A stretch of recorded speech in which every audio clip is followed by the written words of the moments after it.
Well, after that guy got fired for the Knicks, I was like, there were Knicks fans like, oh, we're finally going to be good again. I'm like, good again. That's hilarious. But we're finally going to be good. And it's like, the Knicks are not going to be not the Knicks until James Dolan's gone. Like, that's the end of the story. They're going to be the Knicks as they are right now until Dolan's gone.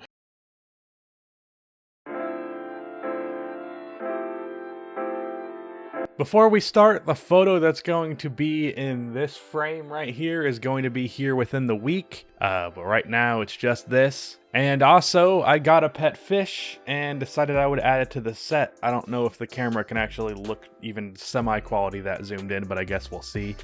His name is LeBron because similar to LeBron, he's not the greatest basketball player of all time. That joke did not go over well on Twitter, so I figured I'd post it where way more people are going to see it. Also, if you enjoy this video, the one you're about to watch, then please subscribe because there are many more videos like this one to come in the future and many more like it that are already on this channel. But with that out of the way, today's video is an interesting one. As of late, I've been thinking about the evolution and the history of basketball, how the game evolved from the snooze fest that it was in the 1970s to where it is right now. When you go down and look at the evolution of the game, there are obviously many steps that were taken to get to where we are today. And as I was thinking of those steps and certain players that got the game to where it is, I realized that one of the NBA's biggest pioneers, Isaiah Thomas, the one on the Bad Boy Pistons, not the midget, is often left out of this conversation despite being one of the NBA's biggest pioneers. So I wanted to talk about the underappreciated evolution that Isaiah Thomas brought to the game of basketball.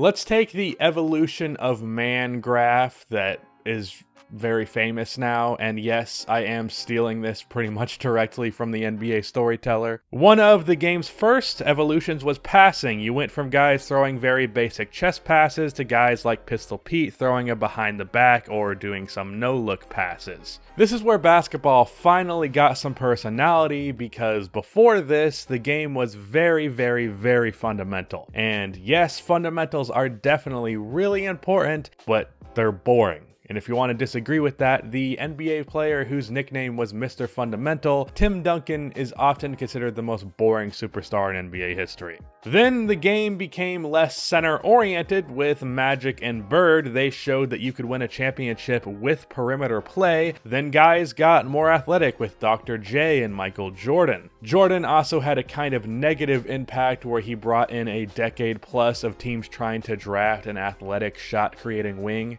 Some succeeded with that pursuit, others did not. Seriously, Deshaun Stevenson was compared to Michael Jordan coming out of high school. Then there was the evolution of the center position, something that Chris Bosh played a huge part in. He also deserves credit for that because he is also a slept-on pioneer, but this video is about Isaiah Thomas, so suck it, I guess, Chris Bosh. And then there is also the most recent evolution that you should all know very well, and that is three-point shooting. The NBA was going in a more three-point shooting direction with the success that the Miami Heat had with LeBron James surrounded by a bunch of three-point shooters. But Steph Curry really lit the fuse that fired the musket that started the three-point revolution. Not only making threes more prominent in the game, but turning a 30-foot pull-up three-point shot from something you would only see in the All-Star game to a legitimately good shot for a good percentage of players in the league. Also, Dirk Nowitzki a bit before that made it much more common for big men to be able to shoot the ball and be encouraged to shoot the ball.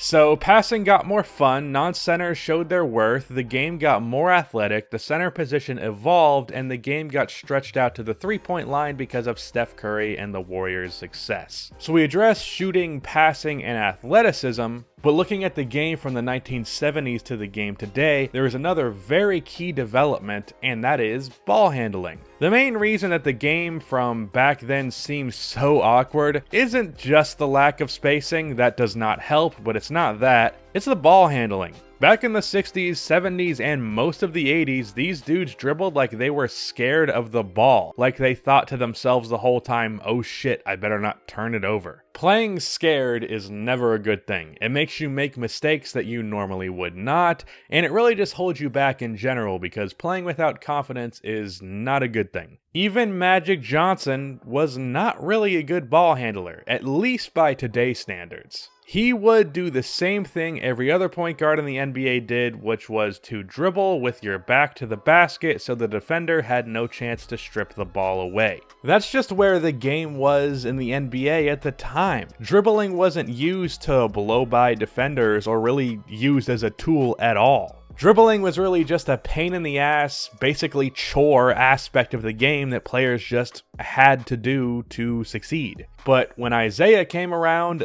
that all changed.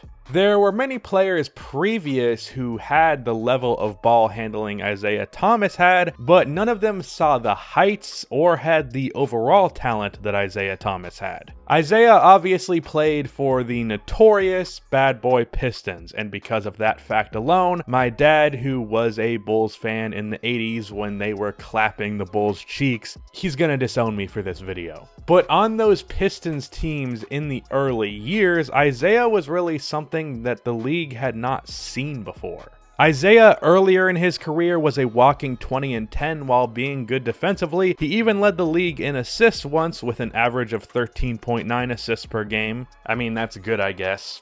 I averaged 20 in my career, but you know, not bad. But later, either Isaiah or the Pistons coach realized that him averaging that many assists wasn't really good for the team, which that's probably a whole video topic that I'm going to do down the line. So his numbers would go down to around 19 and 8 assists a game for the Bad Boy Pistons two-peat. Those Pistons were built around Isaiah. A defensive core with some scoring in Joe Dumars, some great rebounding with Dennis Rodman and Bill Laimbeer, and a lot of dirty play with Bill Laimbeer. That guy sucked. Like, as a person, not as a player. He was actually pretty damn good. He was a big man in the 1980s who could actually hit a three every once in a while. But after Jordan and the Bulls finally figured out those Pistons teams, Isaiah would spend the last 4 years of his career getting some more buckets and some more assists, retiring at the age of 32. The thing about Isaiah Thomas is he wasn't really that physically gifted,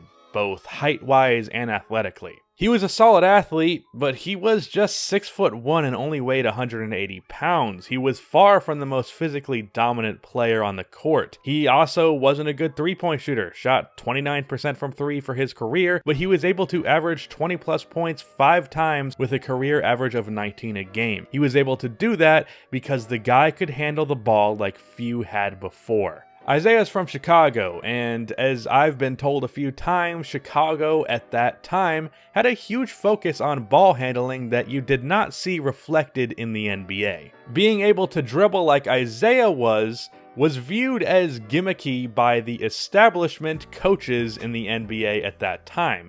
If you want to see a way more in-depth video on the evolution of ball handling in the NBA in general, the NBA Storyteller released a whole hour-long film about this, and it was just seriously one of the best pieces of content I've viewed on any platform of any type anywhere, so I could not recommend it more. But Isaiah Thomas took something that was viewed as flashy and not actually good for winning basketball games and used it to win 2 championships in the NBA. He turned what was viewed as a novelty into something that in the modern NBA, if you don't play center, you pretty much have to have. 1 through 4 in the NBA, you get clowned on if you can't dribble as good as point guards in the 1980s did. That's how much ball handling has changed in the NBA thanks to Isaiah Thomas. From a chore and a pain in the ass to something that players could use as a weapon to create space for themselves, to get a shot themselves, or to make another play with a pass. You went from guys dribbling like first graders, or as the NBA storyteller put it in his dribbling film, guys looking like cardboard cutouts come to life told to dribble. You went from that to even average players like Darren Collison or George Hill having handles that would have made them look like Kyrie Irving by comparison in the 1980s. Without Isaiah Thomas, Kyrie Irving, Jamal Crawford, the other Isaiah Thomas, Allen Iverson, Dwayne Wade, Derrick Rose, those guys really either don't exist or don't exist in the way that we know them. They might not list Isaiah as a direct inspiration to them, but he changed the game. Isaiah Thomas, a 6'1" average athlete, was able to beat Michael Jordan, Larry Bird, and Magic Johnson on his way to 2 titles. Imagine a player taking a skill completely thrown out as an afterthought, having it be the foundation of his game on his way to beating 3 of the greatest players the game has ever seen. That is incredibly impressive, and it makes Isaiah Thomas not only one of the most underrated players in NBA history, but also the NBA's most underrated pioneer for the game. Because when I hear people talk about the pioneers of basketball, rarely if ever do I hear Isaiah Thomas's name said, and that's a damn shame, because the guy truly changed the direction of basketball. I'd argue that Isaiah is up there with Stephen Curry in terms of changing the direction of basketball kind of on a dime, because ball handling in general in the 1990s and onward was so much better almost immediately. If you go back and look at footage of players from the 80s versus just the 1990s, it's night and day. Hell,